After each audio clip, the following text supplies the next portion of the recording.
Bismillahirrahmanirrahim. Assalamualaikum warahmatullahi wabarakatuh. Berjumpa kembali teman-teman di channel kita ya, Mas Tio KDR. Oke teman-teman, di kesempatan ini kita akan berbagi informasi kembali masih di seputar PPDB Jatim ya untuk tahun 2023 ini, khususnya di jenjang SMA ataupun SMK Negeri se-Provinsi Jawa Timur tahun 2023 ini. Di kesempatan kali ini kita akan berbagi informasi ya, ini mungkin teman-teman banyak yang menanyakan ya, ini terkait dengan cara melihat jumlah pendaftar ya, jumlah pendaftar ataupun statistik ya peringkat siswa diterima sementara. Ini di tahap 1 itu bisa apa enggak sih? Jadi apakah data hasil seleksi sementara ya bisa dilihat calon siswa pendaftar apa enggak? Jadi mungkin teman-teman yang sudah mendaftar di tahap 1 ya, mulai hari ini 19 sampai dengan 20 ya, mungkin ada yang bertanya-tanya ya, ketika sudah melakukan pendaftaran ya, jadi bisakah melihat data diterima sementara atau mungkin ada peringkat sementara diterima di tahap 1 ya, mungkin ada nggak sih progresnya ya, apakah mungkin saya sudah terlempar atau belum ya, saya diterima apa tidak, itu bagaimana, nanti kita akan bahas di video ini ya. Tapi mungkin yang diharapkan ya seperti di tahun lalu, tahun 2022 ini, kalau di jalur prestasi akademik ya, kalau di jalur prestasi akademik itu memang ada ya, jadi di sini ada batas nilai teratas, ada juga batas nilai terbawah. Jadi yang diterima itu paling bawah berapa dan paling tinggi berapa. Ataupun juga ada di jalur yonasi ya. Nah, di jalur yonasi baik SMA ataupun SMK, tentunya ada jarak terjauh yang diterima dan juga ada jarak terdekat yang diterima. Jadi mungkin maksud kalian adalah seperti ini ya. Jadi ketika nanti di tahap 1 itu bisa nggak sih dilihat peringkatnya sementara ya, posisi kita itu di mana, apakah kita masih aman nggak sih kira-kira di tahap 1. Nah, untuk menjawabnya nanti kita akan bahas di video ini ya. Silahkan teman-teman simak video ini sampai selesai dan semoga informasi ini bermanfaat. Tapi seperti biasa kita ingatkan dulu, mungkin bagi kalian yang baru bergabung di channel ini atau mungkin baru melihat channel ini, jangan lupa untuk klik tombol like dan subscribe. Silahkan bunyikan lonceng notifikasi ya, biar Anda selalu mendapatkan informasi-informasi terbaru dari kita. Nah, mungkin bagi kalian yang suka baca berita, silahkan kunjungi saja di laman resmi kita mastiukd.com. Di sini kita akan berbagi informasi khususnya di seputar dunia pendidikan. Oke, kita mulai untuk melihat jumlah pendaftar, statistik atau peringkat siswa diterima sementara di tahap 1 ya. Ini bisa nggak sih dilihat ya datanya itu ditampilkan apa enggak? Kita akan cari informasinya. Yang pertama, ketika melakukan pendaftaran ya, mungkin ada yang hari ini, mungkin ada yang besok. Nah, ini apakah bisa dilihat datanya? Nah, mungkin ketika kalian sudah melakukan pendaftaran ya, sampai selesai pendaftaran, terus kalian juga sudah mencetak bukti pendaftaran. Nah, ini tentunya kalian was-was ya, khawatir nanti diterima nggak sih ya berkas yang sudah kita upload.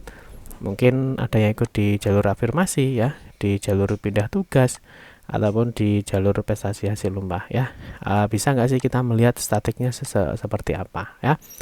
Nah, terus ini kita akan membahas ya, ini bisakah kita melihat data diterima sementara ya, untuk peringkat sementara di tahap 1 atau di jalur afirmasi, pindah tugas dan juga prestasi hasil lomba. Ini jawabannya tidak bisa teman-teman ya. Jadi untuk tahap 1 ini memang tidak ditampilkan datanya ya. Sekali lagi, untuk tahap 1 ini tidak ditampilkan datanya. Jadi untuk tahap 1 ya, peringkat sementara atau statistik siswa diterima sementara ini tidak ditampilkan ya, karena adanya proses verifikasi dan validasi data secara manual ya, secara manual dan faktual. Artinya sekolah itu akan melakukan verifikasi data kalian yang sudah kalian upload ya. Misalkan untuk jalur afirmasi tidak mampu, itu kan ada berkas yang kalian upload ya, misalkan ada SKTM, ada KIP ya, ada KKS dan lain-lainnya yang dilakukan oleh sekolah. Jadi sekolah itu akan melakukan verifikasi dan validasi ya. Nah, di sini teman-teman, ini di sini ya, misalkan tampilannya berkas atau progres seperti ini tentu nggak ada di tahap 1 ya. Nah, karena apa? Karena ini, jadi di poin 3 nanti setelah di tanggal 20 ya. Jadi setelah tanggal 20, setelah pendaftaran itu ditutup ya. Jadi sekolah itu diberikan waktu 3 hari ya ini. 20, 21, 22 ya. Di sini ada 3 hari, maka dia akan melakukan verifikasi datanya. Nah, verifikasi data ini kan dilakukan secara manual oleh sekolah. Artinya manual itu sekolah itu mengecek data itu secara hati-hati ya. Jadi secara by berkas. Mungkin nanti ada juga yang datang ke rumah ya, ke rumah siswa, ataupun nanti ada juga yang melalui secara online ya, ataupun mungkin tanya tetangga dan sebagainya ya, karena di sini verifikasinya dan validasinya dilakukan ya karena mengecek berkas. Nah, ini berbeda nanti dengan yang di tahap nilai ya. Di tahap nilai ini kan sudah dilakukan secara sistem ya. Jadi karena nilainya kan sudah ada ya. Misalkan akreditasi sekolah, nilai rapor, indeks sekolah, ini kan sudah ada datanya. Jadi ini bisa dilakukan oleh sistem. Jadi tidak perlu di cross check secara manual. Terus yang kedua, untuk yang Yunasi misalkan, yang Yunasi kan sudah ada ya. Jadi jaraknya berapa? Kalau kalian daftar ya, itu kan sudah ada jaraknya berapa, jarak rumah ke sekolah berapa ya. Nah, itu tentunya sudah ada database-nya di sini. Tapi kalau untuk yang di tahap 1 ini kan harus diverifikasi secara manual. Jadi artinya tidak ada data yang datanya itu diproses secara manual oleh sekolah. Nah, di sini kalau kita lihat di dalam pemeringkatan ya. Di sini kalau kita lihat di dalam prosedur pemeringkatan. Nah, di sini kan nanti sekolah juga akan mengecek ya. Nah, di sini apakah jarak siswa A dengan siswa B ya. Nah, ini apakah lebih dekat apa enggak ya. Terus di waktu pendaftaran itu seperti apa. Nah, di sini ada sebenarnya kita ada skornya juga. Mungkin ini ada yang salah pilih ya. Misalkan dia seharusnya individu, ini masuknya di pergu. Itu kan data-data kalian akan dicek. Jadi data-data kalian yang kalian upload ketika kalian melakukan pendaftaran ya. Di sini ada pemilihan sekolah, di sini ada unggah berkas. Nah, tentu kan berkas-berkasnya ini harus dicek ya. Misalkan kalian daftar di perpindahan tugas orang tua ya, apakah berkasnya ini benar atau salah. Nah, ini kan dicek secara manual. Nanti baru di tanggal 22 ya, di tanggal 22 di sini tentunya kan kalau kita lihat jadwal ya. Nah, kalau kita lihat jadwalnya mana ini? Nah, ini kan jadwalnya ya. Di sini masih ada verifikasi data. Ini sampai tanggal 22.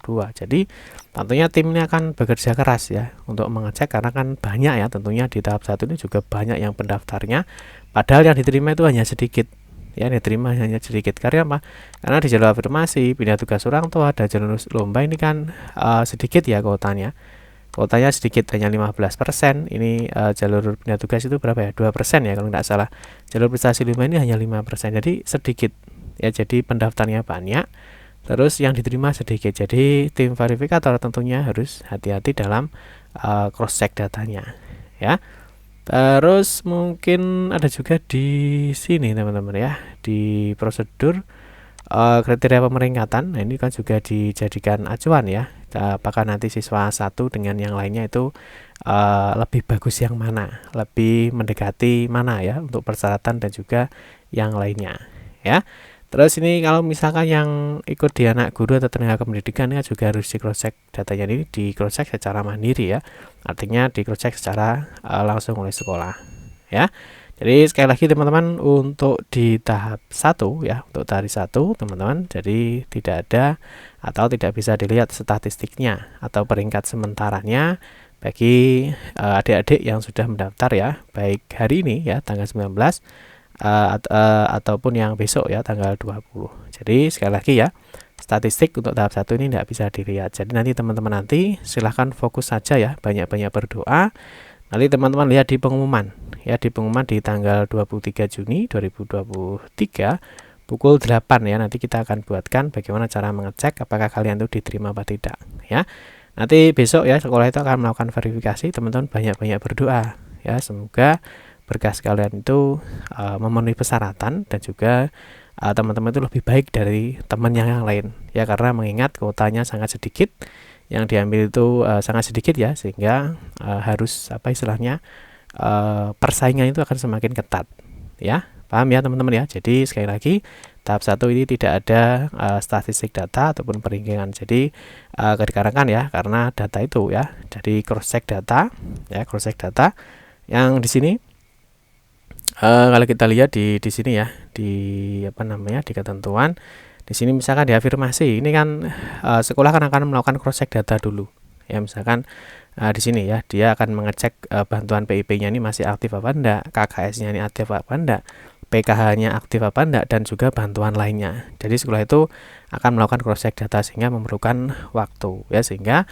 untuk PPDB di tahap 1 ini tidak ditampilkan jumlah pendaftarnya berapa, terus statistiknya ya, data yang diterima sementara itu seperti apa, ini tidak ditampilkan karena ada proses verifikasi dan validasi yang dilakukan secara manual.